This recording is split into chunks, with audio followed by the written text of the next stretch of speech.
Welcome all. स्वागत है सबका आपके अपने यूट्यूब चैनल आशीष कंपटीशन क्लासेस पर। और आज फिजिक्स में हार पढ़ाएंगे। बल पढ़ा दिया था पिछली कक्षा में। आज से हार पढ़ाएंगे, वेट से आगे शुरू करते हैं, ठीक है। ये बल हमने बता दिया था। और गुरुत्वाकर्षण बल ये तभी करना है, ठीक है। शुरुआत करते हैं, चलिए। वेट, हार। पृथ्वी जिस बल से किसी पिंड को अपनी ओर आकर्षित करती है, वह उस पिंड का भार कहलाता है। किसी पिंड को अपने भार का आभास पृथ्वी द्वारा अपने पर लगाए गए प्रतिक्रिया बल के फलस्वरूप प्राप्त होता है। भार का मात्रक न्यूटन होता है। यद्यपि आम भाषा में यानी बोलचाल की भाषा में भार को किलोग्राम में प्रदर्शित किया जाता है। 1 किग्रा भार का आशय 9.8 न्यूटन से है। भार की परिभाषा न्यूटन के तृतीय नियम से, इसे क्रिया प्रतिक्रिया का नियम भी कहते हैं, प्राप्त होता है। ठीक है, ये तो हुई भैया भार की परिभाषा, ये तरह बता दिया। इसमें एक चीज पहले ये समझ लीजिए कि पृथ्वी जब किसी पिंड को पृथ्वी पर आकर्षित होता है तो उस पिंड पर जो बल लगता है वही क्या होता है, भार होता है, ठीक ना। अब इसके ये कौन सा बल है ये आगे पढ़ाएंगे, तो पहले इतना समझ लीजिए कि भार होता क्या है, ठीक। तो ये हो गया भार। भार का मात्रक न्यूटन होता है, ये भी समझ में आ गया, ये भी सही है, ठीक है। क्रिया प्रतिक्रिया के नियम से, न्यूटन के तृतीय नियम से प्राप्त होता है, ये हमने पढ़ा दिया है, न्यूटन का तृतीय नियम, ठीक है। ये पिछली का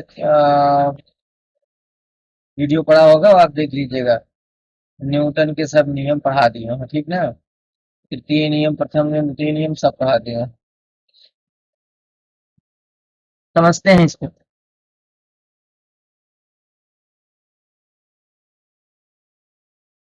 तो अब आइए सीधे सीधे आ जाते हैं, भार कैसे कैसे कार्य करता है और कहाँ पर कितना होता है, ठीक। देखिए, किसी पिंड का लिफ्ट में भार सबसे ज्यादा मोस्ट इंपोर्टेंट है। ये क्वेश्चन एग्जाम में हमेशा आता है कि लिफ्ट जब ऊपर जा रही हो, लिफ्ट जब नीचे आ रही हो, लिफ्ट का डोरी टूट गया हो, लिफ्ट का तब भार कितना बढ़ेगा, क्या होगा, समान गति से जा रही हो तो क्या होगा। ये चीज एग्जाम में अक्सर पूछा जाता है। ये जरूरी है, इसको ध्यान से पढ़ लीजिए। जब कोई लिफ्ट तीव्र गति से यानी तेजी से ऊपर की ओर जाती हुई प्रतीत होती है तो लिफ्ट में पिंड का भार बढ़ जाता है। यानी जब अचानक तेजी से ऊपर लिफ्ट जाएगी तो मनुष्य का भार बढ़ जाता है। ये सीधा सीधा क्वेश्चन आता है, तो एकदम दिमाग में बैठा लीजिए। लिफ्ट के तीव्र गति से नीचे की ओर जाने पर पिंड का भार कम हो जाता है। जैसे वो तेजी से लिफ्ट नीचे आ रही हो, उसमें आप खड़े हो तो आपको अपना भार कम महसूस होगा अगर लिफ्ट नीचे जा रही है। लिफ्ट के समान गति से ऊपर या नीचे गति करने पर पिंड के भार में कोई परिवर्तन नहीं होता है। जब लिफ्ट शुरुआत में चलना शुरू होती है तो अगर ऊपर की ओर जा रही है तो आपको अपना ही वजन कुछ ज्यादा महसूस होता है। और अगर ठीक लिफ्ट से आप नीचे आने के लिए बटन आपको आपने प्रेस किया लिफ्ट में, और जैसे ही नीचे चलने स्टार्ट होती है तो आपको अपना वजन कम प्रतीत होगा। लेकिन थोड़ी देर बाद अगर आप 8वीं मंजिल पे हैं, फर्स्ट फ्लोर पे आना है, ग्राउंड फ्लोर पे आना है, तब आपको एक समान गति से जब होगा तब आपका सेम टू सेम वजन मिलेगा। यानी आपका भार न बढ़ा हुआ होगा और न कम। इसी में कभी कभी एक पूछ लिया जाता है कि यदि लिफ्ट की डोरी टूट जाए तो क्या होगा। तो ये सीधी सीधी बात है कि यदि लिफ्ट की डोरी टूट जाएगी तो त्वरण का मान, लिफ्ट के त्वरण का मान गुरुत्वीय त्वरण के मान, ये जो गुरुत्वाकर्षण बल है, जो गुरुत्वीय त्वरण 9.8 मीटर पर सेकंड, उससे लिफ्ट का मान अधिक हो जाता है। समझ रहे हैं। इसमें क्या होता है, लिफ्ट तो तेजी से नीचे आएगा, लेकिन लिफ्ट में रखा पिंड जो है वो सीधे छत पर जाके गिरेगा। समझ रहे हैं हमारी बात। वो प्रक्रिया बल का हो जाएगा। ठीक। तो ये भी चीज याद रखिए कि यदि उसमें लिफ्ट की डोरी टूट जाए तो क्या होगा। एकदम भारहीन होगा, शून्य होगा। ठीक है। तो ये हो गया। अब आते हैं, अगला है गुरुत्वाकर्षण। ठीक है।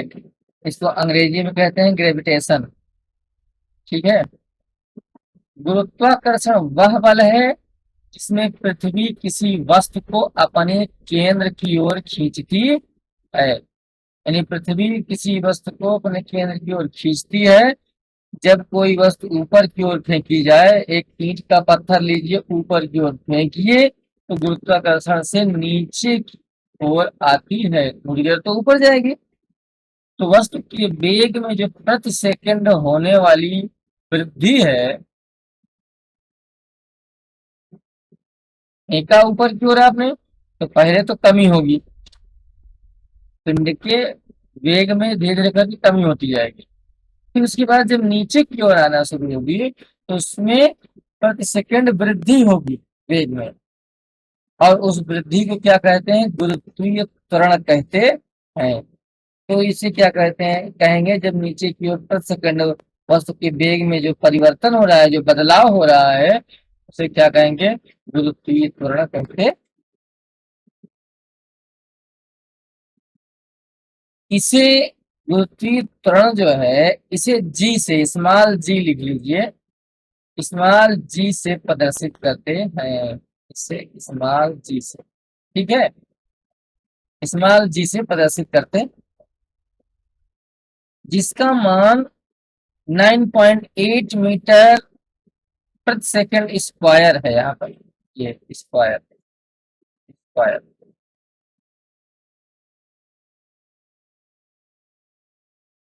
होता है। ठीक है। गुरुत्वीय त्वरण का मात्रक न्यूटन प्रति किलोग्राम होता है। इसका मात्रक क्या है, न्यूटन प्रति किलोग्राम। गुरुत्वीय त्वरण का मान वस्तु के द्रव्यमान पर निर्भर नहीं करता है। गुरुत्वीय त्वरण का मान वस्तु के द्रव्यमान से कोई मतलब नहीं है। वस्तु का द्रव्यमान कितना है, कितना अधिक है, उससे कोई लेना देना नहीं है। गुरुत्वीय त्वरण उतना ही होगा, उसी ही वेग से उसका नीचे आने जाने का होगा। ठीक है। अच्छा, गुरुत्वीय त्वरण के मान में परिवर्तन कैसे कैसे होता है, देखिए भाई। गुरुत्वीय त्वरण हर जगह समान तो नहीं होता ना, कहीं पर कम, कहीं पर ज्यादा होता है। लेकिन द्रव्यमान से, इस पर फिर बता दे रहे हैं, द्रव्यमान से कोई मतलब नहीं, द्रव्यमान पर निर्भर नहीं करता है गुरुत्वीय त्वरण। ये हमेशा याद रखिए, एग्जाम में क्वेश्चन आता है, गुरुत्वीय त्वरण द्रव्यमान पर निर्भर करता है, नहीं करता है, कभी करता है कभी नहीं करता है, तो में से कोई नहीं। चार ऑप्शन ऐसे आ जाएंगे। ठीक है। अगला, गुरुत्वीय त्वरण के मान में परिवर्तन कब और कैसे होगा, ये पहला नियम देखिए। गुरुत्वीय त्वरण का मान ध्रुवों पर अधिकतम होता है। ठीक है। और आपकी जानकारी के लिए एक चीज और बता दूं, याद रख लीजिएगा, कहीं लिखा तो नहीं हूं, नॉर्थ पोल पर सबसे ज्यादा होगा, साउथ पोल पर कम होगा। ठीक है। ध्रुवों में नॉर्थ पोल पर सबसे ज्यादा होगा। अगर ये पूछा जाए कभी एग्जाम में सबसे ज्यादा कहाँ है, नॉर्थ पोल में। चलिए नेक्स्ट है, दूसरा है गुरुत्वीय त्वरण का मान विषुवत रेखा पर न्यूनतम होता है। यानी जी का मान सबसे कम कहाँ होगा? विषुवत रेखा, या इसी को कहते हैं क्या? भूमध्य रेखा। यहाँ कोष्टक में मैं लिख दे रहा हूँ भूमध्य रेखा, ठीक है, पर न्यूनतम होता है। पृथ्वी की सतह से ऊपर की ओर जाने पर, सरफेस से ऊंचाई पर जाने पर गुरुत्वीय त्वरण का मान घटता है। ठीक, ऊंचाई पर जाने पर गुरुत्वीय त्वरण का मान घटेगा, और पृथ्वी की सतह से जब नीचे जाएंगे तो बढ़ेगा।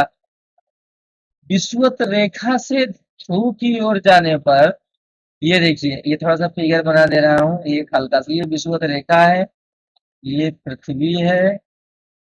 एक मान के चलिएगा, कोई एग्जैक्ट फिगर नहीं है, ये मान लीजिए पृथ्वी है, ठीक है। अब ये विषुवत रेखा है, तो पोल कहाँ कहाँ है?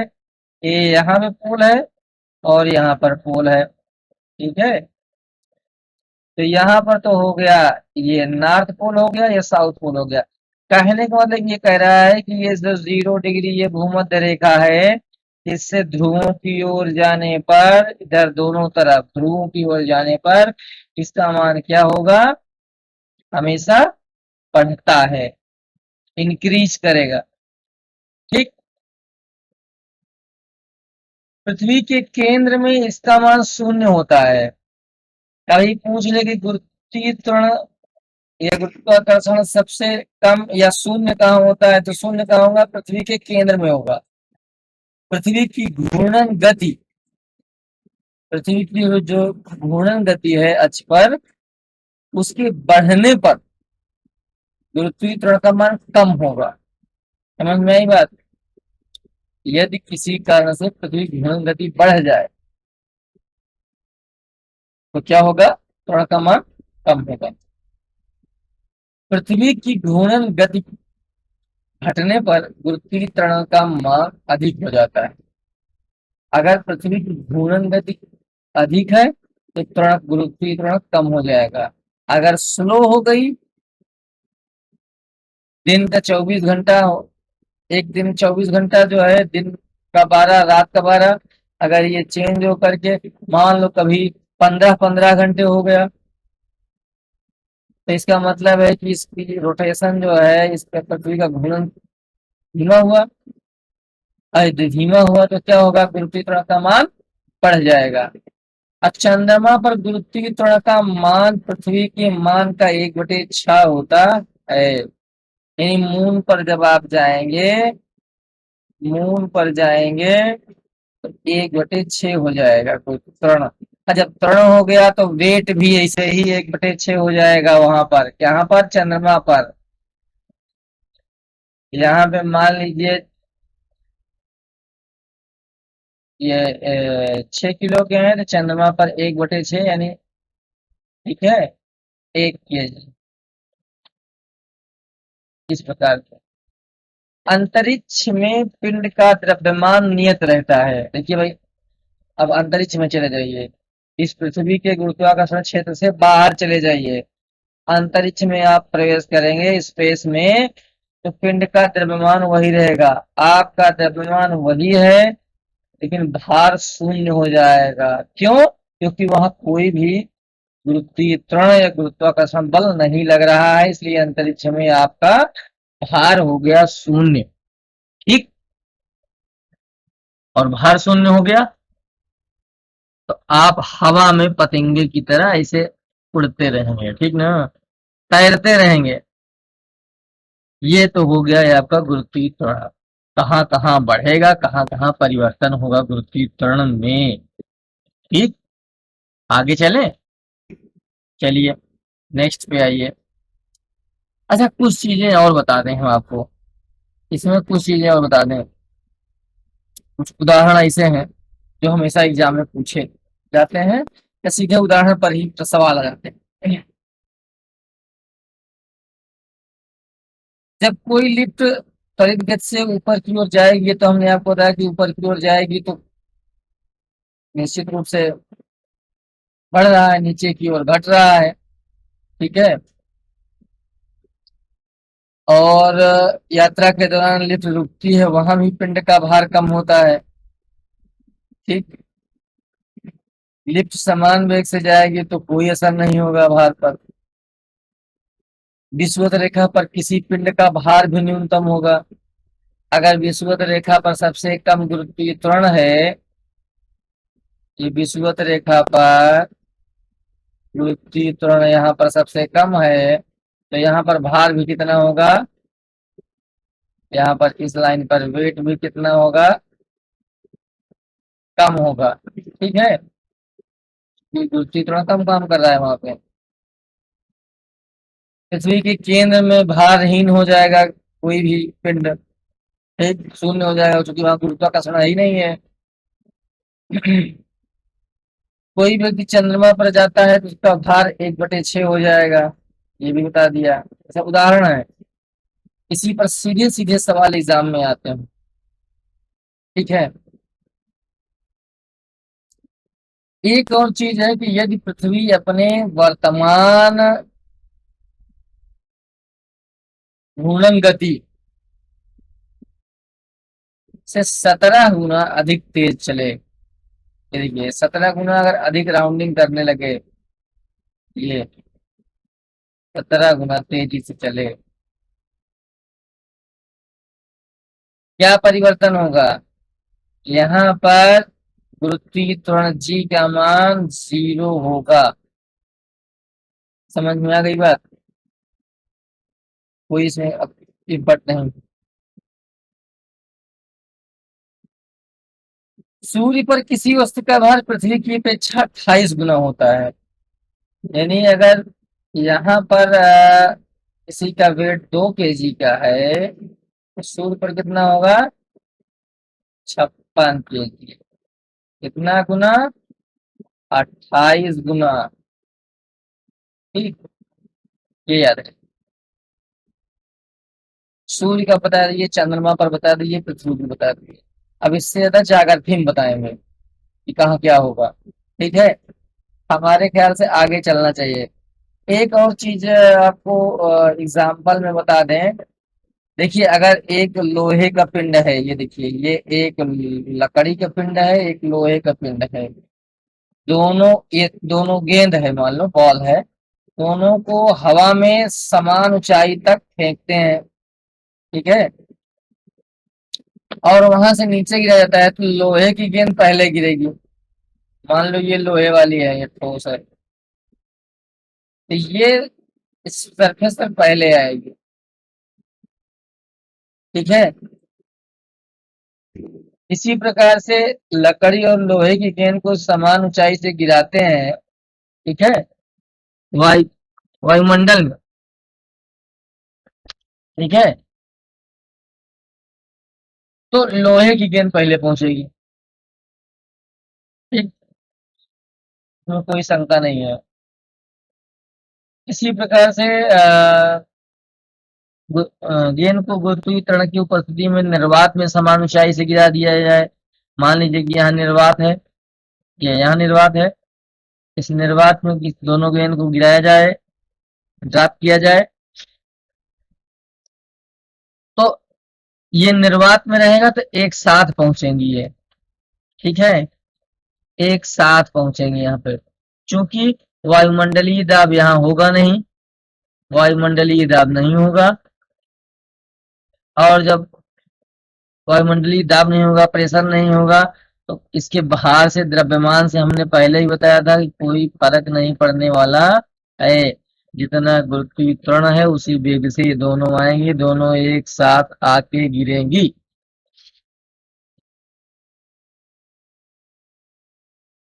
इतना चीज है। इतना उदाहरण आप समझे रहिए, इससे ज्यादा कहीं से एग्जाम में आने वाला है नहीं, नहीं इससे ज्यादा मैं बताने वाला हूँ। इतना ही है। आइए अगला है गुरुत्वीय क्षेत्र।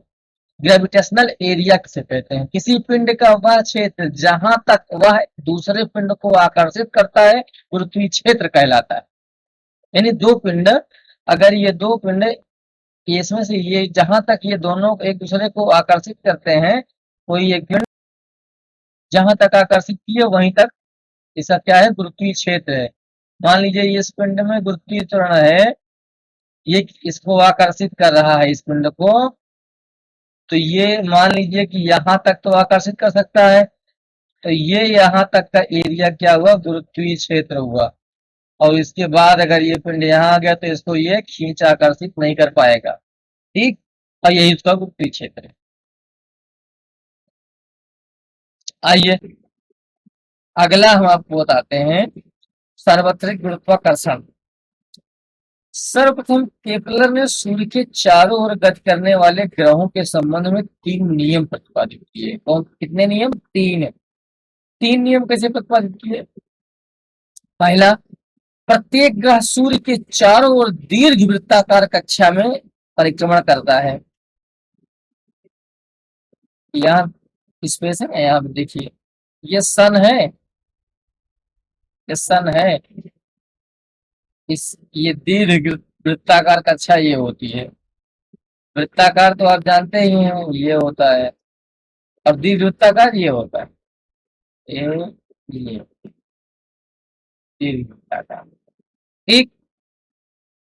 तो इन्होंने पहला नियम क्या प्रतिपादित किया कि ये जो पिंड है, ठीक है, सूर्य के चारों ओर दीर्घ वृत्ताकार कक्षा में परिक्रमा करता है प्रत्येक ग्रह, तथा सूर्य कक्षा के फोकस पर रहता है, यानी केंद्र बिंदु पर रहता है। चाहे ये देखिए ये सन है, मान लीजिए कि ये एक पिंड है, ये इस पर परिक्रमा कर रहा है, और दूसरा एक ये पिंड है, ये यहाँ से यहाँ तक में कर रहा है, तीसरा है यहाँ से यहाँ में कर रहा है, ठीक है। तो ये क्या है, ये दीर्घ वृत्ताकार कक्षा में करते हैं, और फोकस में क्या होता है, केंद्र बिंदु सूर्य, ठीक है। किसी भी ग्रह को सूर्य से मिलाने वाली रेखा समान समयांतराल में समान क्षेत्रफल पार करती है, ठीक है। अतः ग्रह की क्षेत्रीय चाल नियत रहती है। अब ये क्या है, कहने का मतलब यह है कि सूर्य के चारों ओर जो चक्कर लगा रही है उससे पिंड से सूर्य को मिलाने वाली रेखा समान समयांतराल में समान क्षेत्रफल को पार करती है। यानी कोई भी ग्रह एक सूर्य को एक चक्कर अपने नियत समय में, नियत समयांतराल में, नियत क्षेत्रफल जा रही है। ऐसा नहीं है कि किसी बार क्षेत्रफल ज्यादा हो जाए और समय कम हो जाए, ऐसा नहीं है। तो समान समय में समान सब क्षेत्रफल को पार करते, ठीक है। किसी ग्रह के परिक्रमण काल का वर्ग, ग्रह के परिक्रमण काल का वर्ग सूर्य से उसकी औसत दूरी के घन के अनुक्रमानुपाती होता है। तो मान लीजिए किसी ग्रह के परिक्रमण काल का जो समय है उसको टी है, टी का वर्ग, यही भी कह रहा है, टी का वर्ग। सूर्य की औसत दूरी है कोई, मान लो आप, ठीक है। तो औसत दूरी को आर मान लिया हमने, तो इसके क्यूब के अनुक्रमानुपाती है, ठीक है। यानी टी स्क्वायर इक्वल टू के आर की पावर क्यूब, ठीक। और के क्या है, के है कांस्टेंट, ठीक है, के कांस्टेंट है, नियतांक है, नियत है उसकी, नियतांक है, उसकी मात्रा नियत है, उसकी के नियत है, फिक्स है, समझिए। ये यहाँ तक होता है। ये 3 नियम केपलर के हैं सार्वत्रिक गुरुत्वाकर्षण के संबंध में, 3 केपलर के नियम। अब न्यूटन का नियम समझ लीजिए। ये न्यूटन तो फिजिक्स के जनक हैं, ये आप लोग जानते होंगे। तो न्यूटन का सार्वत्रिक गुरुत्वाकर्षण नियम क्या कहता है कि दो पिंडों के बीच लगने वाला आकर्षण बल पिंडों के द्रव्यमान के गुणनफल के अनुक्रमानुपाती तथा उनके बीच की दूरी के व्युत्क्रमानुपाती होता है। यानी दो पिंडों के बीच, ये मान लीजिए दो पिंडों के बीच ये है एफ,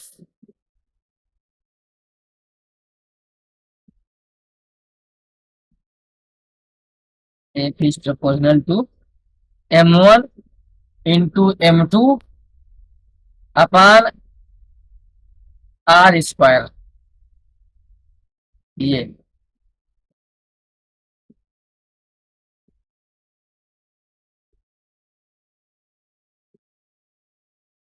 यानी यह किसके अनुक्रमानुपाती है? m1 अपान m1 इंटू m2, यानी दोनों द्रव्यमानों, दोनों बलों, पिंड के में ये जो आकर्षण बल लग रहा है वो F से डिनोट होगा, और पिंडों के द्रव्यमान m1 और m2 से डिनोट हो गए। तो और R क्या है? R को ऊपर हमने बता रखा है, उनकी औसत दूरी दूरी है। तो औसत दूरी जो है उसे बटेगी व्युत्क्रमानुपाती को। ठीक है। दो पिंडों के बीच लगने वाला आकर्षण बल पिंडों के द्रव्यमानों के गुणनफल के अनुक्रमानुपाती तथा उनके बीच की दूरी के व्युत्क्रमानुपाती होता है।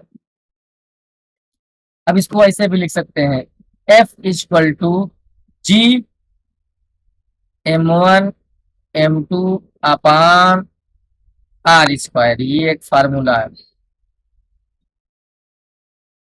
ठीक है।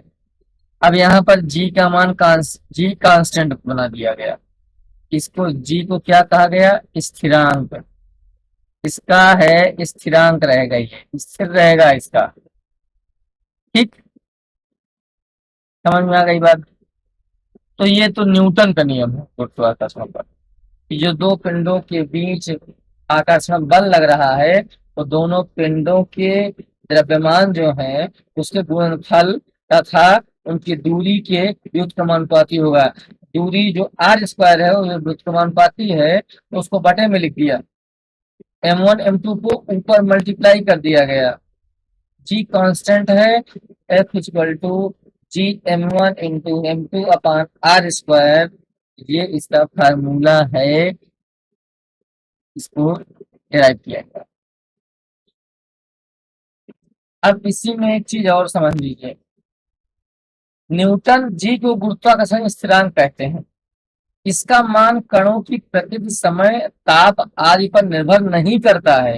ये पहले भी हमने बता रखा है, फिर यहाँ पे देखिए लिखा हुआ है कि प्रकृति, समय, ताप आदि पर निर्भर नहीं करता है जी का मान। यह सार्वत्रिक स्थिरांक होता है। क्या होता है? यह सार्वत्रिक स्थिरांक होता है। अच्छा, ऊपर वाले सूत्र में m1 बराबर अगर m2 हो जाए और मान लो कि दोनों एक और r भी एक हो जाए तो F इक्वल टू जी हो जाएगा। होगा कि नहीं होगा? यहाँ से देखिए, ये m1 1 हो जाए, m2 1 हो जाए और r भी 1 हो जाए तो क्या हो जाएगा? 1 इंटू 1 अपान 1²। ये नहीं, क्या हो जाएगा? ये 1 हो जाएगा। तो यहाँ पर क्या हो जाएगा? F इक्वल टू जी मान लिया जाएगा। ठीक, ये समझ में आ रही होगी बात? आगे चलते हैं। अगला है, अगला पॉइंट है गुरुत्व केंद्र एवं संतुलन। क्या है? गुरुत्व केंद्र एवं संतुलन। ये गुरुत्व केंद्र एवं संतुलन। ठीक,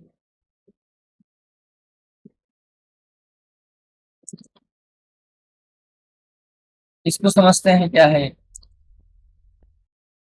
जब किसी पिंड पर कई बल एक साथ कार्य कर रहे हैं तो ऐसी स्थिति में पिंड ना तो रेखीय गति करता है ना घूर्णन गति करता है। रेखीय गति हुई ये और घूर्णन गति हुई ये। ठीक, कहने का मतलब जब पिंड पर कई बल एक साथ कार्य करेंगे तो न तो रेखीय गति कर रहा है और न घूर्णन गति। ऐसी स्थिति में पिंड संतुलन की अवस्था में है। किस अवस्था में है पिंड? संतुलन, बैलेंस्ड। तो संतुलन की अवस्था में पिंड होगा जब उस पर कई बल कार्य कर रहे हो लेकिन उस पर कोई न रेखीय गति हो, न घूर्णन गति हो, कोई गति न हो। कौन कौन से संतुलन होते हैं? एक होता है अस्थाई संतुलन, इसको अंग्रेजी में कहते हैं स्टेबल इक्विलिब्रियम। ठीक है। अस्थाई संतुलन, अनस्टेबल इक्विलिब्रियम। उदासीन संतुलन, न्यूट्रल, न्यूट्रल इक्विलिब्रियम। ठीक है, ये यहाँ तक संतुलन है। अब यह पिंड संतुलन की अवस्था, यह पिंड की संतुलन की अवस्था कब तक रहेगी? यह तभी तक संभव है जब उसके गुरुत्व केंद्र से गुजरने वाली ऊर्ध्वाधर रेखा, ऊर्ध्वाधर रेखा यानी ऊपर से नीचे, जब तक उसके गुरुत्व केंद्र जहां पर गुरुत्वाकर्षण बल लग रहा है वहां से गुरुत्व केंद्र से गुजरने वाली ऊर्ध्वाधर रेखा उस पिंड के आधार क्षेत्रफल के अंदर से होकर गुजरती है। यानी जो उसका बेस पॉइंट है, ये मान लो एक पोल है, अगर गुरुत्व केंद्र से गुजर रही है, गुरुत्वाकर्षण, ये गुरुत्वाकर्षण इस पे लग रहा है यहाँ पे, तो ये जो रेखा जा रही है ये इसके आधार से अगर होके जा रही है तो ये संतुलन की अवस्था बनी रहेगी। कोई समस्या नहीं है ना? समझ में आ रहा है? तो ये गुरुत्व केंद्र से गुजरने वाली जो रेखा है ऊर्ध्वाधर पिंड के क्षेत्रफल के अंदर से होकर गुजरती है। जिस पिंड का क्षेत्रफल जितना अधिक होगा, जिस पिंड का क्षेत्रफल, मान लीजिए एक एक ये कील है, ये एक कील है, ठीक है, ये कील है और ये एक मोटा सा बेलन है। संतुलन किसका होगा ज्यादा? ये जो जिसका क्षेत्रफल ज्यादा है ये, ठीक, जिसका क्षेत्रफल ज्यादा होगा वो उतना ही अधिक अस्थाई संतुलन में होगा। ठीक है। अब कुछ इसके उदाहरण देख लेते हैं। इटली में पीसा की झुकी हुई मीनार, ठीक है, वो भी इसका एक उदाहरण है। वो झुकी हुई है लेकिन उसका गुरुत्व केंद्र जो है जो कि बेस पे आ रहा है, इस वजह से वो भी नहीं गिर रही है। ठीक। अगला, मनुष्य द्वारा सीधे खड़ा रहना। मनुष्य सीधे खड़ा रहता है या चलता रहता है, उसका गुरुत्व केंद्र कहाँ है? आधार पैर है, पैर के पास से गुजर रहा है उसका, इसीलिए वो सीधा खड़ा है। दो मंजिली बसों में नीचे की मंजिल अधिक भारी बनाई जाती है। दो मंजिली बसों में नीचे की मंजिल अधिक भारी बनाई जाती है जिस कारण से वो स्थिर रहती है, उसका गुरुत्व केंद्र आधार पर आता है। ठीक है, आधार क्षेत्रफल से गुजरता है। ऊंचाई पर चढ़ते समय व्यक्ति या पीठ पर भार रखकर जब कोई चलता है, जो वर्कर्स हैं पीठ पर जब थोड़ा या कोई ऐसी चीजें डालकर रखते हैं, भार लेके जाते हैं तो आगे की ओर झुक जाते हैं। इससे क्या होता है, ये जो गुरुत्व केंद्र पीछे की तरफ, ये पैर के बीच से जो बननी चाहिए थी वो गागर, वो पीछे बनने लगता है तो उसको झुक जाते हैं, तो इससे वो बीच में, आधार के बीच में बनते गागर, इसलिए मनुष्य झुक जाता है। तो ये तो चार उदाहरण हो गए आपके। ईसा की झुकी हुई मीनार, मनुष्य द्वारा सीधे खड़ा रहना या चलना, दो मंजिली बसों में नीचे मंजिल अधिक भारी बनाया जाना, चढ़ते समय या पेट पर भार वहन करते समय, बोझा ढोते समय मनुष्य का झुक जाना। ये इतना सीट समझ में आ गया आई थिंक। अगला क्या है? पलायन वेग। इसको अंग्रेजी में कहते हैं एस्केप वेलोसिटी। एस्केप वेलोसिटी, इसको, ये क्या होता है समझते हैं। वह न्यूनतम वेग जिसमें किसी पिंड को ऊर्ध्वाधर फेंके जाने पर, ऊर्ध्वाधर मतलब सीधे ऊपर या नीचे फेंके जाने पर, वह ऊपर फेंके जाने पर गुरुत्वाकर्षण को क्षेत्र को पार कर जाता है। कोई एक पिंड है, इस पिंड को हमने पृथ्वी से ऊंचाई पर ऊर्ध्वाधर ऊपर की ओर फेंका और इतने वेग से फेंक दिया ये धरती पृथ्वी के गुरुत्वाकर्षण क्षेत्र से बाहर चली गई, और अगर एक बार ये पृथ्वी के गुरुत्वाकर्षण से ये पेन अगर बाहर चली गई तो वापस फिर नहीं आएगी। तो यही क्या कहलाता है? पलायन वेग कहलाता है। और ये कौन सा वेग? न्यूनतम वेग। न्यूनतम वेग जिस पर फेंका जाए कि पृथ्वी की कक्षा से बाहर चली जाए, गुरुत्व केंद्र से बाहर चली जाए कोई वस्तु, कोई पिंड, उसे क्या कहेंगे? पलायन वेग कहेंगे। पृथ्वी के पलायन वेग का मान 11.2 किलोमीटर प्रति सेकंड होता है। समझ में आ गया? कितना? पृथ्वी का कितना है पलायन वेग? 11.2 किलोमीटर पर सेकंड। समझ में आई बात? और चंद्रमा पर पलायन वेग कितना? पलायन वेग का मान कितना है? बहुत कम है, क्योंकि गुरुत्वाकर्षण भी कम है। चंद्रमा पर है 2.4 किलोमीटर पर सेकेंड। समझ में आ गई बात? आगे चले, चलिए। नेक्स्ट है घूर्णन गति। इसको अंग्रेजी में कहते हैं रोटेटरी मोशन। Rotatory motion. जब कोई पिंड अपने ही स्थान पर अपने ही अक्ष के परितः घूमता है तो इसे दृढ़ पिंड की घूर्णन गति कही जाती है। समझ?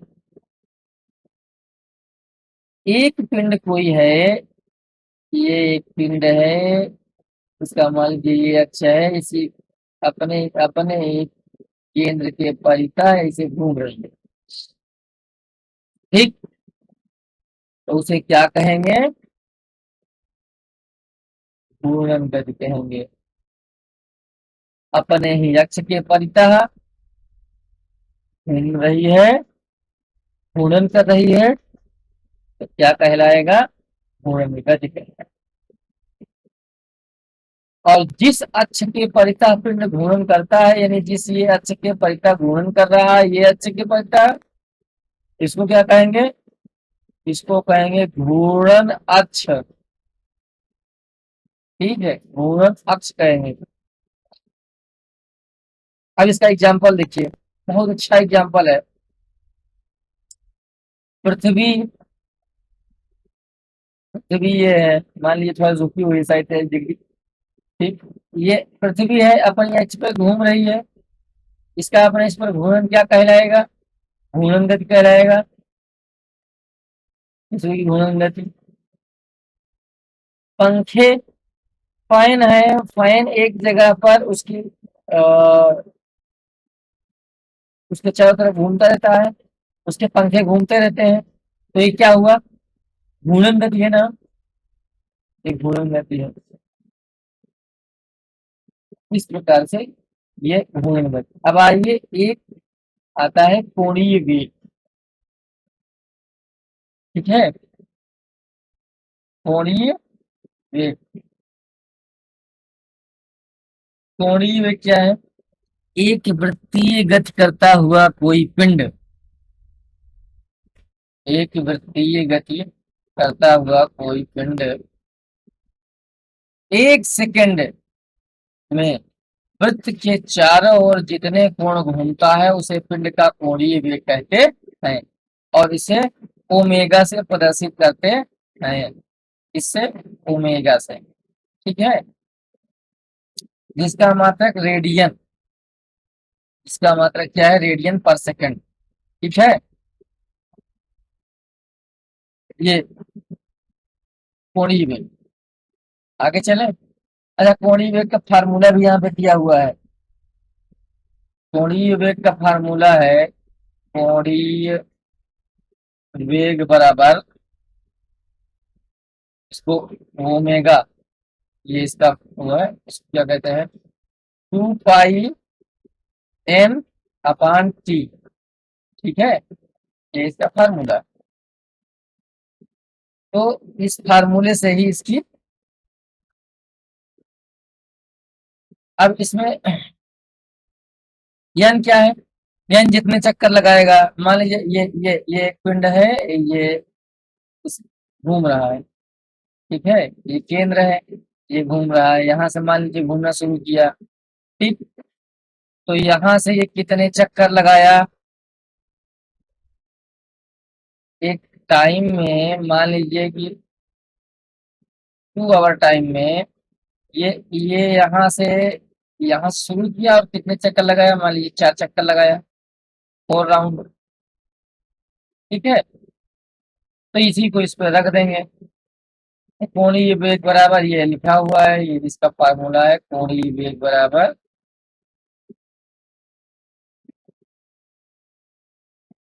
2πn/t। अब रेखीय वेग क्या है, लास्ट है रेखीय वेग। रेखीय वेग कोणीय वेग और उसकी त्रिज्या के गुणनफल के बराबर होती है। इसे बी से प्रदर्शित करते हैं, किससे, बी से, बी से प्रदर्शित करते हैं। रेखीय वेग बराबर कोणीय वेग गुणे त्रिज्या, समझ रहे हैं, कोणीय वेग और उसकी त्रिज्या का गुणनफल। कोणीय वेग वो ओमेगा था और त्रिज्या हो गई मान लीजिए आर, तो ये हो गया कितना, कोणीय वेग, रेखीय वेग, रेखीय वेग, ठीक है। ये यहाँ तक आपका हुआ आज की कक्षा में रेखीय वेग का। देखिए इसके आगे हम आपको बताएंगे कल की कक्षा में, बल में एक अभिकेंद्रीय बल होता है, ये इसके उदाहरण बहुत आते हैं, अभिकेंद्रीय बल के उदाहरण बहुत आते हैं एग्जाम में, अभी पेट में देखिएगा एक क्वेश्चन फिक्स है। और अपकेंद्रीय बल, ठीक है,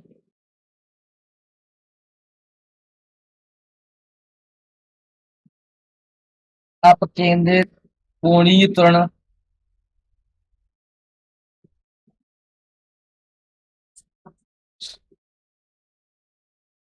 आघूर्ण, आघूर्ण में बलाघूर्ण, त्वरणाघूर्ण, जड़त्वाघूर्ण, ठीक है, ये सब चीजें कल की कक्षा में नेक्स्ट जब क्लास होगी उसमें बताएंगे। और ये मान के चलिए कि आपका फिजिक्स और हिंदी दोनों समाप्त तो हो जाएगा ये नेक्स्ट वीक तक खत्म हो जाएगा। उसके बाद साइंस के बाद फिजिक्स, साइंस में फिजिक्स के बाद आपका शुरुआत हो जाएगा, केमिस्ट्री तुरंत शुरुआत कर देंगे। और हिंदी के स्थान पर आप जैसा कहेंगे करंट अफेयर्स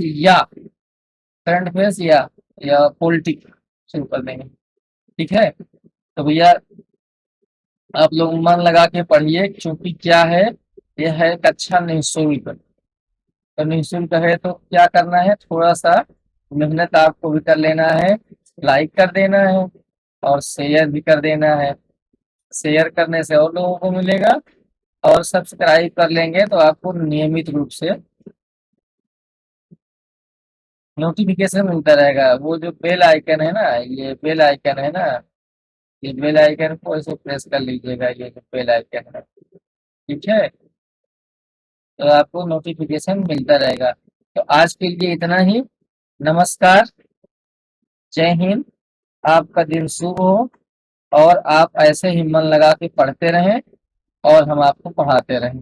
धन्यवाद।